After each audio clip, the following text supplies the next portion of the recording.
Assalamualaikum warahmatullahi wabarakatuh. Bismillahirrahmanirrahim. Alhamdulillahirabbil alamin. Hadza lihadza wa ma kunna linahtadiya laula an hadanallah. Asyhadu an la ilaha illallah wahdahu la syarikalah wa asyhadu anna Muhammadan abduhu wa rasuluh, amma ba'du. Para sedulur-sedulurku yang saya hormati dan saya muliakan, mudah-mudahan kita semua mendapatkan ridho dari Allah dan mendapatkan perlindungan dari Allah, dan kita semua diberikan kesehatan lahir batin dari Allah. Amin Allahumma amin.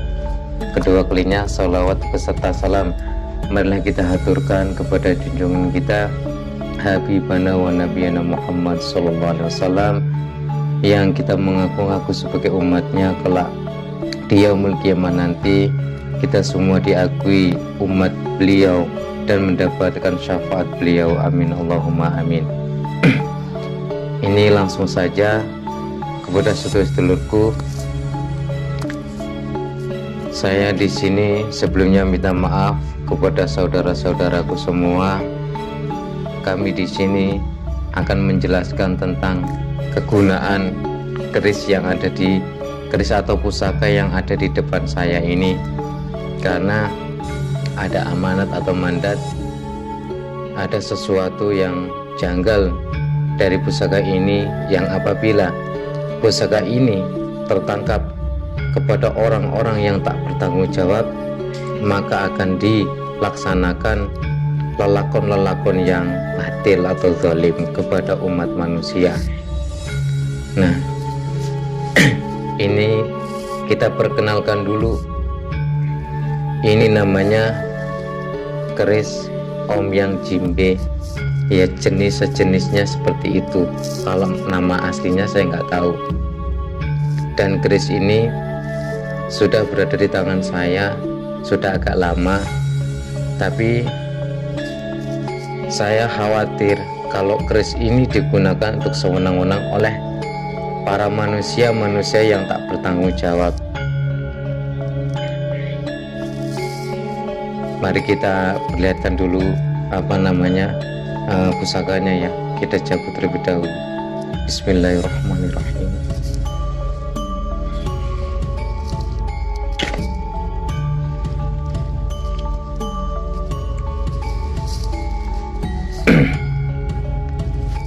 Nah, ini namanya ya, jenisnya seperti pusaka keris Omyang Jimbe, yang menurut saya, pernah saya itu bertanya kepada yang di dalam, kegunaan kamu itu apa?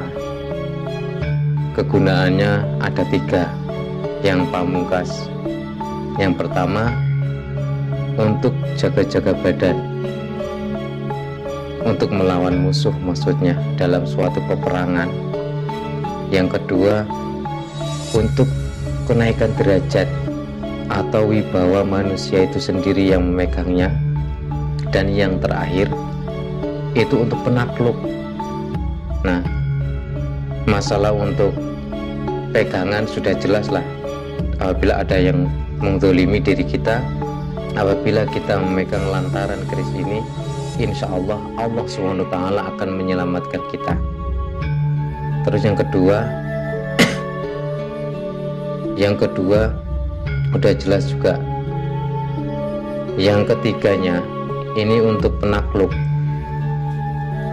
Kalau masalah yang kedua derajat sudah pastilah untuk wibawa yang namanya lurah atau DPR, presiden atau yang lain-lainnya. Apabila ini kita sampaikan kepada beliau, kita titipkan untuk orang yang memang orang itu mencalonkan diri untuk mencalonkan lurah, DPR, bupati atau presiden, maka lantaran keris ini bisa membantu.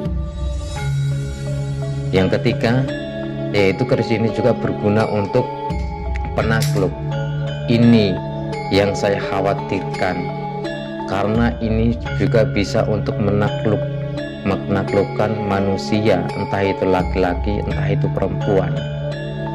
Yang saya takutkan, ada orang-orang yang tak tanggung jawab itu melaksanakan khasiat-khasiat dari pusaka seperti ini untuk mencari uang yang sebenarnya itu pencarian uang itu dengan tidak cara hak. Nah itu, jadi sebenarnya semua pusaka ada khasiatnya masing-masing, tapi ini menurut saya bagus, khasiatnya luar biasa, dan ini sudah saya gunakan untuk membantu orang-orang yang terkena sihir atau terkena teluh atau santet. Tapi alhamdulillah sampai sekarang Allah SWT lantaran keris ini kami dilindungi. Dulu pernah saya itu merasakan energi yang sangat berat. Setelah itu beliau yang hadir keris ini bawa saya, dan saya insya Allah bisa membantu. Alhamdulillah saya bawa dan Allah Ta'ala menyelamatkan energi itu. Alhamdulillah saya nggak sampai muntah darah. Dan yang masalah penakluk tadi, saya ingin menasihati kepada manusia-manusia atau sedulur-sedulur yang lain yang mempunyai pusaka yang jenisnya seperti ini, tolonglah jangan digunakan untuk menaklukkan seorang perempuan yang hanya tujuannya mencari uang belaka. Karena kami mendapatkan informasi banyak lelaki yang mempunyai keris seperti ini yang menaklukkan seorang perempuan. Contohnya dari arah misalnya Indonesia ke luar negeri, perempuan itu terkena, akhirnya hanya diambil manfaat uangnya itu, dan setelah sudah puas tinggal. Nah inilah yang saya sangkalkan, kenapa keris yang bermanfaat pusaka ini yang manfaatnya sangat luar biasa, kenapa ditaruh ke tempat yang zalim? Nah itu sangat luar biasa, sangat tidak layaknya. Karena semua apapun yang kita pegang, entah itu pusaka, keris omyang, empu gandring, keris brojol dan yang lain-lainnya, itu tergantung kita. Apabila kita melaksanakan itu dengan lurus, maka apapun yang kita pegang akan menjadi lurus. Contohnya zamannya wali, semua wali itu pasti punya pusaka hanya untuk pegangan. Tapi beliau-beliau semua itu menjalankan sesuatu pusaka itu dengan jalan yang lurus, tidak seperti zaman modern, zaman sekarang. Banyak orang yang punya pusaka tapi digunakan untuk sewenang-wenang yang tidak layak sebenarnya digunakan. Itu nasihat dari saya, mudah-mudahan bermanfaat. Dan satu lagi, dampak yang sangat luar biasa, keris seperti ini apabila digunakan untuk yang cara tidak hak, maka dampaknya adalah mati kita. Apabila kita mati dalam keadaan melaksanakan menyuruh pusaka dengan cara tidak hak, maka mati kita akan sulit, karena yang di dalam keris ini akan mendarah daging kepada diri sanubari kita, dan ini yang akan menghalang-halangi dari kita matinya su'ul khotimah. Ini yang menghalang-halangi. Maka ayolah semua dulu-dulu yang punya pusaka, entah punya pusaka apapun itu, mari kita gunakan semaksimal mungkin yang manfaatnya pada tempatnya itu. Yang penting jangan untuk mencelakakan sedulur-sedulur yang lain.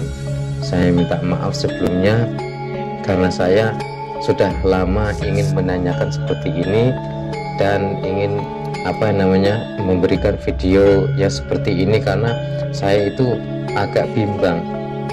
Banyak orang-orang yang mengeluarkan pusaka-pusakanya, orang itu orang bisa, tapi menyerahkan dengan cuma-cuma. Sebenarnya orang itu tuh mau melaksanakan yang tidak hak, tapi kenapa diberikan? Maka nasihat saya sekali lagi, ayolah kita jalankan apa yang kita punya dengan semaksimal mungkin, sebenar-benarnya jalan yang lurus. Jangan sampai kita itu terlena dengan pusaka seolah-olah kita itu sudah menjadi orang yang sakti madraguna. Ingat dan ingat bahwa ini hanya adalah besi belaka, besi yang hanya barang mati, yang diciptakan oleh Allah dan dihidupkan dengan kekuatan, tapi ini bisa membutakan kepada kita. Ingat bahwa kita itu memegang seperti ini bukanlah Tuhan, tapi ini adalah ciptaan Tuhan. Maka kita jangan sampai menuhan-nuhankan hal seperti ini. Ini hanya pegangan untuk kita, tapi patokan tetap kita itu berhati-hati. Patokan kita hanya kepada Sang Maha Kuasa. Kita diberikan pusaka seperti ini, mari kita hanya untuk dinamakan lantaran saja, dan setidak lebihnya itu semua pertolongan dari Allah SWT. Ya mungkin cukup sekian dulu. Apabila ada kesalahan dari saya minta maaf. Dan sekali lagi saya minta tolong kepada saudara-saudara yang lain, apabila punya pusaka, entah itu apa jenisnya, namanya, mari kita gunakan ke jalan yang lurus, jalan yang benar. Kalau kita tidak mau mati dalam keadaan susah, mati dalam keadaan su'ul khotimah. Kurang lebihnya saya minta maaf. Saya akhiri, wabillahi taufiq wal hidayah. Wassalamualaikum warahmatullahi wabarakatuh.